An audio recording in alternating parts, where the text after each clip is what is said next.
आज हम बनाएंगे super soft silky vanilla ice cream जो लेयर्ड आइसक्रीम होती है वो बनाएंगे हम। और इतनी ज़्यादा सॉफ्ट रहेगी कि मुंह में रखते ही घुल जाएगी, मार्केट से कहीं ज़्यादा अच्छी बनेगी अगर आप इस तरीके से बनाएंगे। और ये बिना हम व्हिपिंग क्रीम के बनाने वाले हैं। तो अगर वीडियो अच्छी लगे वीडियो को लाइक शेयर ज़रूर करें, चैनल को सब्सक्राइब करना बिल्कुल ना भूलें। तो चलिए जल्दी से स्टार्ट करते हैं इस रेसिपी को।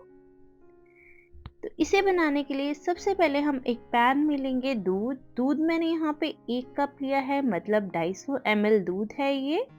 और इसको हम लो टू मीडियम फ्लेम पे पकाएंगे और इसमें डालेंगे हम 3 चम्मच चीनी के।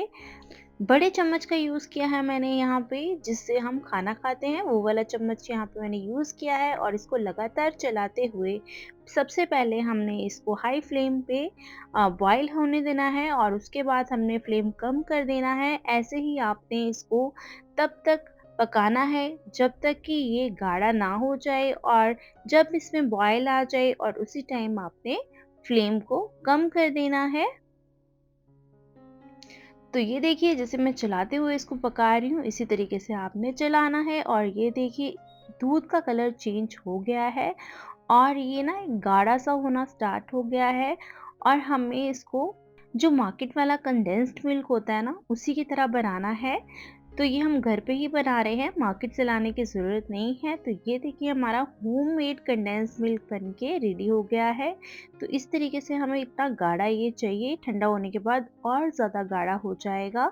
इसलिए आप थोड़ा सा पोरिंग कंसिस्टेंसी में ही इसको बंद कर दें और यहाँ पे इसको ठंडा होने देंगे। जब तक कि ये कंडेंस्ड मिल्क हमारा होममेड वाला ठंडा हो रहा है, हम एक बाउल में लेंगे 1 कप क्रीम। ये फ्रेश क्रीम है, जो अमूल की क्रीम आती है मार्केट में, ये वो है।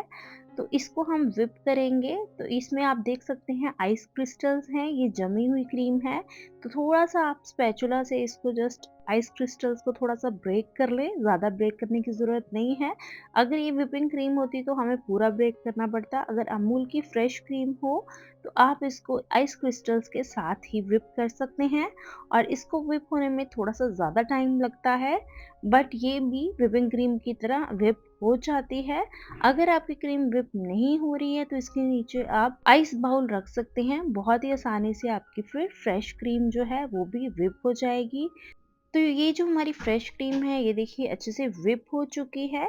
और अभी हम इसको थोड़ा-सा मिक्स कर देंगे। ये देखिए थोड़ी सॉफ्ट सॉफ्ट ही रखनी है हमें, ज़्यादा स्टिफ नहीं करनी है ये वाली क्रीम। और इसमें अब डालेंगे हम वेनिला एसेंस, 1 चम्मच डाल दें क्योंकि ये हम वेनिला फ्लेवर की आइसक्रीम बना रहे हैं। तो इसलिए इसमें हमने वेनिला एसेंस डाला है और साथ में ही इसमें मैंने जो घर का कंडेंस्ड मिल्क बनाया था, ये देखिए कितना गाढ़ा हो गया है। ये हम इस स्टेज पे डाल देंगे। जो ये वाला कंडेंस्ड मिल्क है ना, इससे इस आइसक्रीम में बहुत ही ज़्यादा रिच फ्लेवर आता है, बहुत ही अच्छा फ्लेवर आता है। और इसको आपने 1 मिनट के लिए फिर से विस्कर की हेल्प से, जो हैंड ब्लेंडर है या फिर आपके पास हैंड विस्क है तो आप उससे भी इसको विस्क कर सकते हैं। तो ये देखिए ये रेडी हो गया है। अब हम यहाँ पे लेंगे 2 कटोरी मैंने यहाँ पे ली है, उसको मैं 2 पोर्शंस में डिवाइड करूँगी।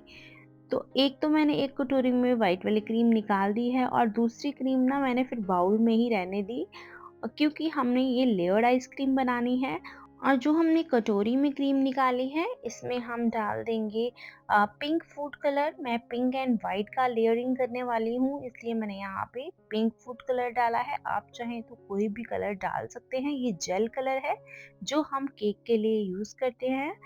तो ये देखिए इस तरीके का मुझे पिंक कलर चाहिए था तो मैंने इसमें पिंक कलर कर दिया है। और अभी हम लेयरिंग कर लेते हैं।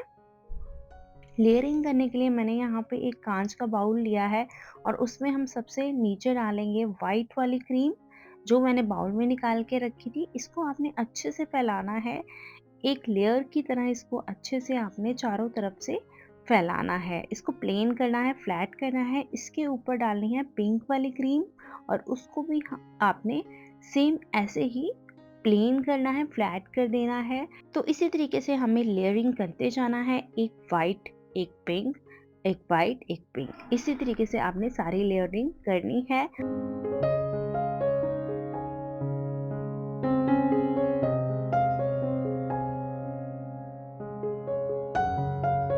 और फिर ना जो टॉप वाली लेयर होगी उस पे हमने थोड़ा-सा पैटर्न सा बनाना है ताकि थोड़ा white and pink mix and match करके आए।